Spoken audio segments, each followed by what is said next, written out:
Unlike the problem that Lincoln had with his fighting commanders, his chief supply officer, Montgomery C. Meigs, had uninterrupted tenure from June 1861 until the end of the war. As I have been suggesting to you, he was responsible for all outstanding operations during my period of interest and the whole war in general. In the time remaining, I am going to tell you about Meigs, Swords, and Perkins.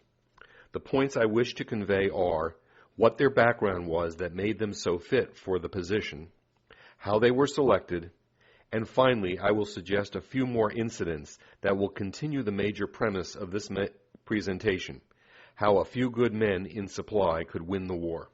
It is hard to conceive of a better person in the role of Quartermaster General than Meigs. Although inferior in rank to the major generals who fought the battles, the brigadier general who ran the logistics of the war had more to do with the outcome than all but a few of them. His department spent more money than all of the other bureaus of the War Department combined. What was it that made Meigs so outstanding? He entered West Point in 1832 and graduated 5th in his class of 49.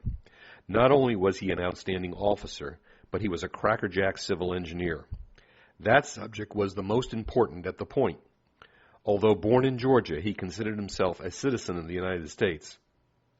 He worked for a number of years in various engineering assignments, including one with Captain Robert E. Lee on the Mississippi River. The Mexican War came and went without his active participation. Meigs was disappointed as war meant promotion, and he was stuck performing engineering jobs. He did these jobs well. In November of 1852, he was stationed in Washington, D.C., where he was to spend the rest of his life. He now was put in charge of some very important engineering projects.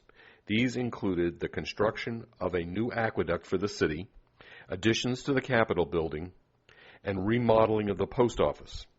During the Buchanan administration, conflicts with John B. Floyd caused Captain Meigs to be banished to dry Tortugas for a year. When the Lincoln administration took office, the new president was informed of the reputation of this officer. Lincoln then said, quote, "I do not know one who combines the qualities of masculine intellect, learning and experience of the right sort, and physical power of labor and endurance as well as he," end quote. On May 17th, Captain Meigs was promoted to colonel, and then less than a month later to brigadier general, and put in charge of Jessup's old department.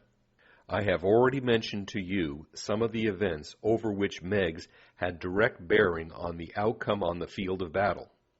He had not been in his office a year when George Templeton Strong described Meigs as, quote, "an exceptional and refreshing specimen of sense and promptitude, unlike most of our high military officers. There is not a fiber of red tape in his constitution," end quote. Right from the first days in office, he was clearly in command. He had that rare quality in management that allowed him to prioritize work. First, he set about the task of supplying horses to the Army, while, as in men, as in horseflesh, he would have rather bought perfect horses. The issue was quantity in the days after Bull Run. He organized a system of contracting, stabling, and distribution of horses so as to provide a high-valued transportation system. Water and rail transport was the premium, but getting supplies to the men in the field depended on horsepower. This was not to change until after World War I. This kept careful supervision of the contracting mechanism. He had two rules which kept corruption to a minimum. These were examples of why I believe he was such an effective leader. First, he continued a policy that had served him well in his career up to this point. He would not employ kith or kin. When his younger brother Samuel joined the Army in December of 1861, as a quartermaster no less, he kept him out of Washington and away from the office of the Quartermaster General. Second, and this was most important, he did not interfere with the decisions of the field quartermasters. In particular, he let his subordinates select their own staffs. Most of the stories I have told so far were of modest scale, But Meigs could handle the giant ones too. Congress was advised in November of 1861 that money that was slated to last until July 1st, 1862, was all but gone. The Treasury was not paying for supplies already purchased. It was to Meigs that Lincoln famously complained, and I quote, "It is exceedingly discouraging. General, what shall I do? The people are impatient. Chase has no money, and he tells me he can raise no more. The general of the army has typhoid fever. The bottom is out of the tub. What shall I do?" Meigs had some ideas, and together with Chase created fiat money. At the risk of hyperinflation, the government printed money.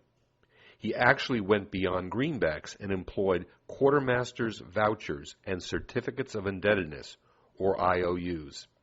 These circulated as money. Because they were not abused, inflation was kept at bay.